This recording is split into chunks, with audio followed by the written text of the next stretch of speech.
on the road here, tough loss, but the first half was not going too well, missing some shots. Tiffin Columbian got a really large lead going into halftime. We rallied their troops, but the second half was the script was flipped, and you cut it to 7, and then you end up losing by 11. But early in the third quarter, you were down by 30. Your thoughts? Yeah, well, I mean, we did a lot of good things in the first half to get really good looks, and we just missed shots from point blank repeatedly. And I think that at that point in time, I think we got feeling a little sorry for ourselves. And we made some good adjustments at halftime, and then we came out and just really poor, about four straight possessions, really poor offensive execution. A couple of turnovers, a couple of bad shots. They got runouts, and I mean, they started the third quarter on a 16-0 run. You look at the scoreboard and like we're down 29, but the thing I know about our kids is that there is never a thought of like we're done. Like our kids are going to rally. And that showed tonight. And we've had games and we've had scrimmages in the last 2 years where I have seen us go to our pressure and score 20 points in 2 minutes or less. Like we're capable of doing that. The reason we didn't try and press earlier was because this is our third game since Tuesday. That's tough. And neither game, Tuesday or Friday, last night was not an easy game physically. So I knew that we couldn't try to come out and press them early because we would be dead in the fourth quarter. So we saved it for the fourth quarter. And I thought, the other thing is Logan Beeston, we've known, this is our fourth year going against him. He's been, just hell on wheels since he was a freshman. We knew that. He is by far one of the best players in the state of Ohio, any division. We knew that.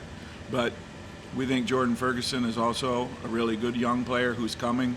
And so we said, let him go at it. And I think for the most part, points-wise and everything, I think they frustrated each other a lot, but they kind of canceled each other out points. But Mekhi Johnson again really stepped up. Gavin Miller comes off the bench and makes some really, really nice plays.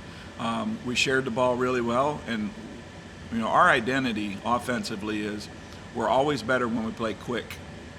And early on, they made it a half-court game, and we had some misses. Second half, even though they got those runouts early, it was more our bad passes and our bad shot selection than it was anything they did. So, then we started to make a couple shots. We started to get the momentum to change. And then that was the time that I called the timeout and I asked them, how are your legs? Can you go? And, we said, we're going to press, and we're going to turn them over, and we're going to run. And, then down the end, we got it to 7, but then the clock was against us. We had to foul to keep the clock stopped and hope they missed and then continue to try and get another push and another bucket. So, I told the guys after the game, I am so proud of them for the effort that they gave and that they have just giant hearts and there is no quit. And that is going to carry us for not only the rest of this season but for the future of this program. They showed all of the kids in Fostoria who play basketball how we expect to play. And that fourth quarter is what you want to see. And that was good to see the full press in the fourth quarter. Yeah. And really changed momentum of the game.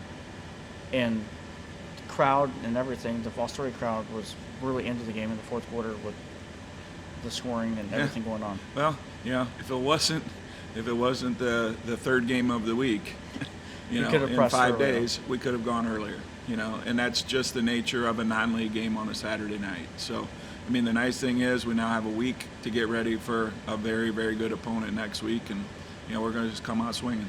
No problem. Thanks, Coach. Thank you.